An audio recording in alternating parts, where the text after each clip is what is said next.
Maya's antenna twitched with amusement as she watched her crewmates dare each other in the station's cantina. Des and Theri loved their games.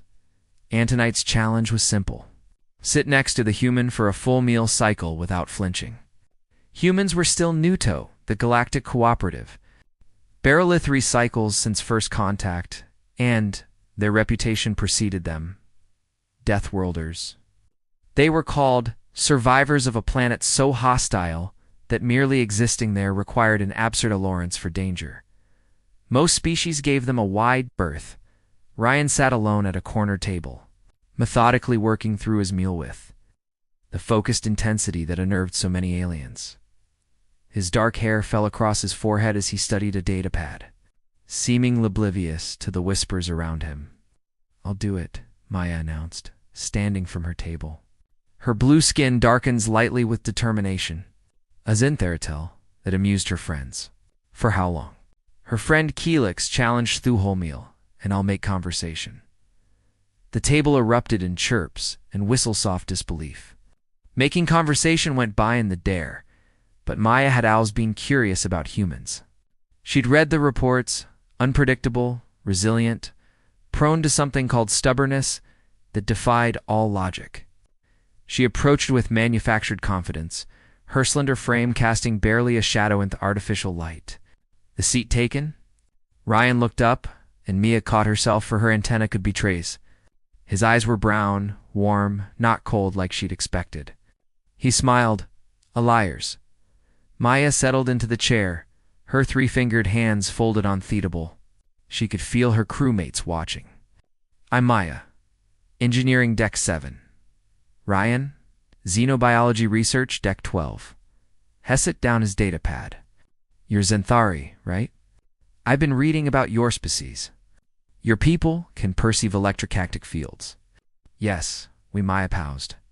Humans weren't supposed to be interested in other species.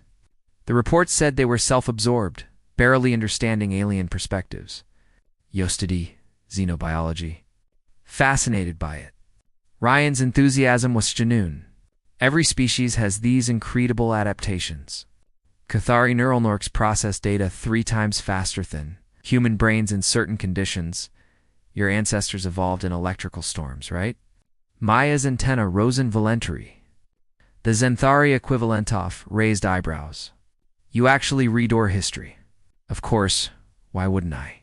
Because you're supposed to be the scary Deathworlder, Maya thought, but didn't say. Instead, she found herself actual litter talking about her work.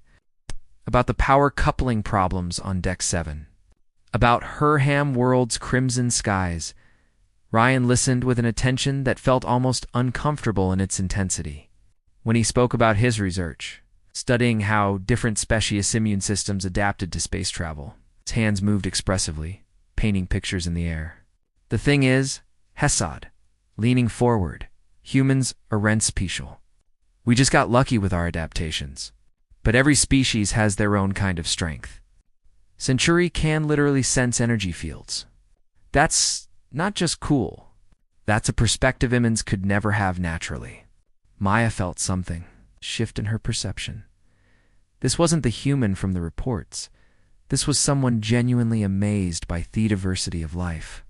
Then it happened. The station shuddered. Lights flickered. Maya's antenna blazed with sensation, electromagnetic chaos flooding her senses. An alarm began to wail. Power surge, she gasped. Her perception nearly overwhelmed by the invisible maelstrom. Something's wrong with the main coupling. Deck 7. Ryan was already moving. Show me.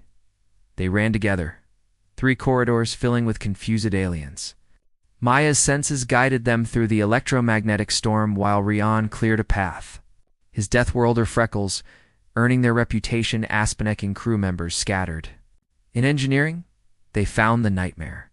A fusion coupling, overloading, energy building toward catastrophic failure. The Zen-3 engineers were paralyzed, their M sensitivity making it painful to even approach. 30 seconds until breach, the computer announced cheerfully, I can see the surge pattern. Maya sat it through gritted teeth, her antenna burning with input. But I can't get close enough to manually reroute. Tell him what to do? Mia stared at Ryan. Heckled and sense electromagnetic fields. He'd be working blind. You'll have Tophiel for the right conduit. I can Guididu verbally, but I trust you. Thozath words changed something. Meosperption sharpened, focusing despoteth pain. Go left panel. Third, conduit from the top.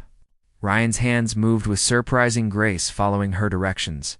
His death world or pain tolerance let him work in conditions that would incapacitate most species, while Maya's unique senses provided the map he couldn't see. Route the flow clockwise, now counterclockwise. This Oni? Yes, pull it. Ryan pulled. The surge redirected, flowing into backup systems. The alarm silenced. The electromagnetic chaos calmed to normal levels. Maya sagged, her antenna drooping with exhaustion. Around them, engineers stared in amazement. Ryan grinned, slightlising but clearly exhilarated. We made a good team. Later, back in Thucantina, Mia's crewmates surrounded her with questions. How had she worked with human? Wasn't she terrified? Mia looked across the room where Ryan had returned to his corner table. He caught her eye and raised his drink in a small salute. Terrified? Mia repeated. No, impressed. She stood, picking up Huron drink, and walked back to Rianstable. Mind if I sit? I have questions about your research. Ryan's smile was genuine. I'd like that. Behind her, Mia heard her crewmate's surprise chirps, but she didn't care. She'd learned something the reports had missed. Humans weren't dangerous because the Thie were strong or stubborn or resilient. They were dangerous because if they made you want to be better. Because the Thie saw potential in others, an event those species didn't see in themselves. Because they built bridges instead, off walls. And maybe thought as she and Ryan fall into easy conversation. That wastes wildest thing about humans after all.